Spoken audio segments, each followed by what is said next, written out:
오래전 파리의 중심에는 장리 정원이 있었다.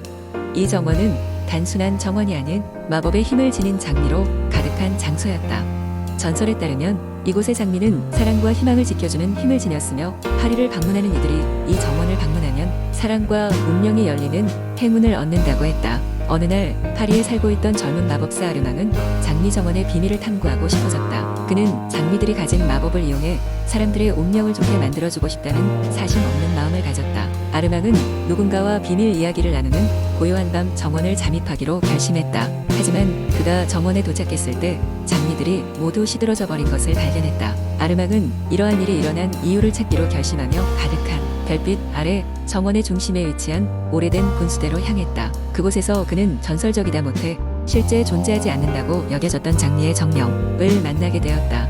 장리의 정령은 아르망에게 정원의 마법이 사라진 이유를 알려주었다. 사람들은 더 이상 사랑과 희망을 믿지 않았고 이러한 세상 속에서 장미들은 시들어갔던 것이다. 하지만 정령은 아르망에게 희망을 버리지 말라고 말했다. 정원의 마법이 다시 깨어나기 위해서는 사람들의 마음에 사랑과 희망을 심어줘야 한다고 했다.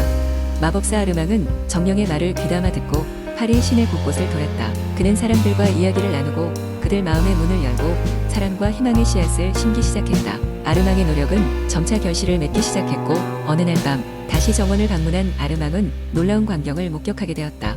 정원의 장미들이 다시 피어나기 시작한 것이었다. 그 장미들은 여러 가지 색으로 화려하게 피어나 마치 살아있는 무지개처럼 정원을 가득 메웠다. 장미의 정령은 아르망을 칭찬하며 그에게 축복의 말을 건넸다. 그리고 정원은 다시 사람들에게 개방되었으며 파리의 사람들은 다시금 이곳을 사랑과 희망의 상징으로 여겼다. 그날 이후로 정원은 항상 아름다운 장미로 가득 찼고 사람들은 이곳을 찾아 더 많은 사랑과 희망을 얻었다. 아르망은 마음속 깊이 큰 보람을 느끼며 마법사로서의 그의 여정도 새로운 국면에 접어들게 되었다. 그리고 그가 걸어가는 곳마다 정원의 마법은 사람들에게 희망의 빛을 비추었다. 두 번째, 이야기의 날 옛적 프랑스의 한 작은 마을에 루이라는 소년이 살고 있었습니다. 루이는 호기심이 많고 용감한 성격으로 항상 모험을 꿈꾸고 있었습니다. 루이의 집 근처에는 오래되고 신비로운 숲이 있었는데 마을 사람들은 이 숲을 마법의 숲이라 불렀습니다.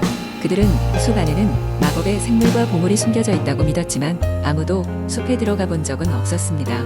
어느 날 비밀을 찾아내려는 강한 욕구에 사로잡힌 루이는 숲을 탐험하기로 결심했습니다. 루이는 이른 아침이 되자 자신이 가지고 있는 가장 견고한 장화와 따뜻한 옷을 챙겨 숲으로 떠났습니다. 숲 입구에 도착하자마자 그는 자신의 결심을 다시 되새기며 숲 안으로 발걸음을 옮겼습니다.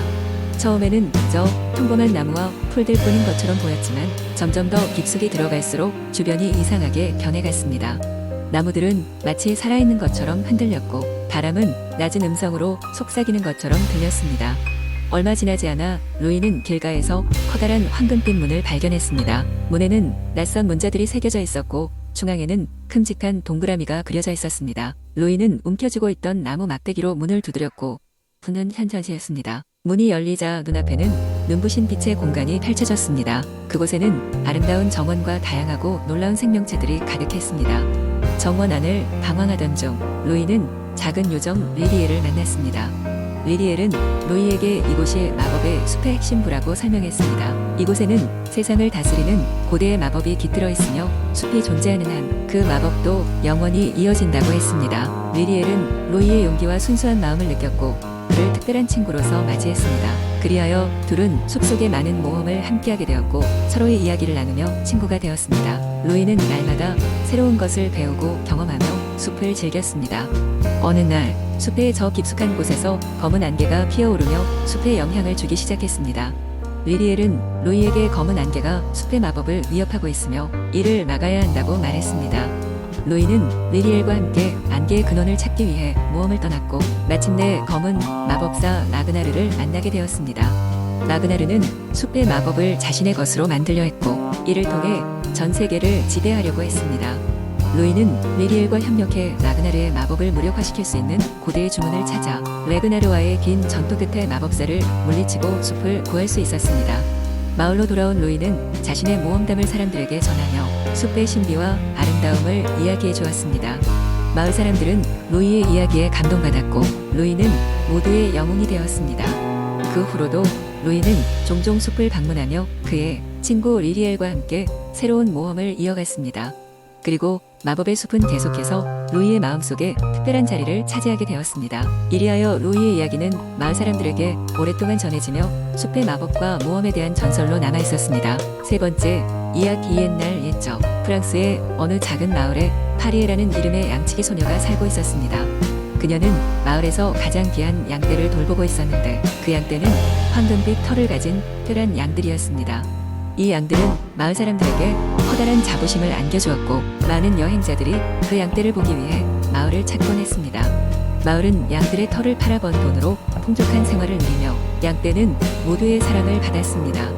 파리에는 어릴 적 부모님을 잃었지만 마을 사람들의 보살핌 속에 외롭지 않게 자라났습니다.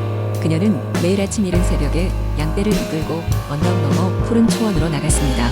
양들은 파리에를 따르며 풀을 듣고 파리에의 부드러운 노래소리에 맞춰 평화롭게 하루를 보냈습니다. 그러던 어느 날 파리에는 평소와 같이 양들을 데리고 들판으로 향했습니다. 그런데 이날은 다른 날들과 달리 구름 한 점 없는 맑은 하늘이 쏟아지는 햇살로 더욱 빛나고 있었습니다. 그때 갑자기 황금빛 양의 무리 중 가장 크고 젊은 양이 파리에를 향해 다가오더니 입을 열어 말을 걸었습니다. 귀여운 파리에, 너의 충실함과 사랑에 대한 보답으로 우리는 너에게 오래전 전래된 비밀을 공유하려고 해. 파리에는 깜짝 놀랐지만 어릴 적 할머니가 해주셨던 전설적인 이야기들이 떠올랐고 곧 마음을 가다듬었습니다. 우리가 가진 황금빛 털은 단순한 장식이 아니란다. 우리는 이 마법의 힘을 이용해 어떠한 어려움도 이겨낼 수 있지. 그런데 이 힘은 오직 가장 순수하고 용감한 자에게만 맡겨지도록 되어 있어. 양은 파리에를 푸른 언덕 너머 신비한 숲으로 안내했습니다. 그곳에는 오래된 나무들과 신비로운 존재들이 가득했고 숲 중앙에는 황금빛 샘이 있었습니다. 양떼들은 그 샘 주위를 둘러싸며 무언의 합창을 시작했습니다. 파리에는 양들의 환상적인 목소리에 이끌려 샘에 다가갔고 그 속에서 맑고 투명한 물을 손으로 떠서 마시게 되었습니다. 그러자 순식간에 그녀의 마음속에 특별한 용기가 샘솟았고 눈앞에는 놀라운 광경이 펼쳐졌습니다. 그녀는 짙은 녹음 속에서 아름다운 환영을 보았습니다. 그것은 마을의 미래였으며 파리의 결단이 그곳을 지킬 수 있음을 보여주는 것이었습니다. 파리에는 마을로 돌아가 마을 사람들에게 자신이 본 것을 이야기했습니다. 모든 이들이 처음에는 반신반의했으나 양떼들을 보면서 그녀의 말이 진실임을 깨달았습니다. 결국 마을 사람들은 파리에의 용기와 지혜를 존중하며 그녀를 마을의 지도자로 추대했습니다. 그 후로 마을은 더욱 번영하게 되었고 파리에의 사랑과 용기로 인해 황금 양떼의 전설은 오랜 세월 동안 사람들에게 전해져 내려왔습니다. 이렇게 작은 양치기 소녀 파리에의 용기와 마법의 양떼는 프랑스 전역에 영원히 잊히지 않을 이야기가 되었습니다. 네 번째, 이야기 옛날 옛적. 프랑스의 작은 마을에는 아델린이라는 용감하고 친절한 소녀가 살고 있었습니다. 그녀는 마을 가장자리의 작은 오두막에서 할머니와 함께 살았고 아름다운 노란 머리카락과 빛나는 푸른 눈을 지니고 있어 모든 사람들에게 사랑받았습니다. 아델린은 특히 마을의 꽃밭을 돌보는 것을 좋아했는데 특히 그녀의 할머니는 꽃에 얽힌 신비로운 이야기를 들려주곤 했습니다. 어느 날 아델린은 꽃밭에서 새로운 종류의 꽃을 발견했습니다. 그 꽃은 이전에 본 적 없는 환상적인 색깔로 빛났으며 가까이 다가갈수록 향기가 더욱 짙어졌습니다. 그녀는 할머니에게 이 꽃을 보여드리고 싶었지만 할머니는 그 꽃의 존재에 대해 놀라운 이야기를 들려주셨습니다. 아델린, 그 꽃은 마법의 꽃이란다. 전설에 따르면 이 꽃은 100년에 한 번 피어나며 꽃을 손에 넣는 자는 특별한 소원을 이룰 수 있다고 해 할머니는 조용히 말씀하셨습니다. 하지만 그 소원을 이루기 위해서는 마음의 순수함과 용기가 필요하다네. 그 말을 들은 아델린은 자신이 항상 꿈꿔왔던 것을 이루고 싶어졌습니다. 그녀는 마을 사람들을 더 행복하게 만들 수 있는 방법을 소원으로 삼기로 결심했습니다. 그러나 꽃을 손에 넣으려면 먼저 여러 시련을 통과해야 한다는 것을 깨달았습니다. 첫 번째 시련은 암흑 숲을 헤쳐 나가는 것이었습니다. 이 숲은 길을 잃기 쉽고 많은 사람이 두려워하는 곳이었습니다. 아델린은 마음속의 두려움을 떨쳐내고 숲의 깊은 곳으로 걸어 들어갔습니다. 마땅히 도움이 될 만한 것은 아무것도 없는 것처럼 보였으나 그녀는 작은 길잡이 새를 마주쳤습니다. 새는 아델린의 용기를 보고 숲을 안전하게 통과할 수 있는 가장 안전한 길을 안내해 주었습니다. 숲에서 나와 두 번째 시련에 도달했을 때 아델린은 거대한 협곡 앞에 서 있었습니다. 협곡을 건너려면 마음속의 불안함을 이겨내고 밑으로부터 불어오는 바람을 극복해야 했습니다. 아델리는 자신의 꿈을 마음에 새기고 차례로 협곡을 건너기 시작했습니다. 바람이 아무리 세게 불어도 그 소원을 향한 아델린의 의지는 흔들리지 않았고 결국 그녀는 협곡을 건널 수 있었습니다. 마지막 시련은 마법의 수호자와의 만남이었습니다. 수호자는 화려한 깃털을 가진 거대한 새였는데 그 새는 아델린에게 마법의 꽃의 진정한 가치를 묻는 질문을 던졌습니다.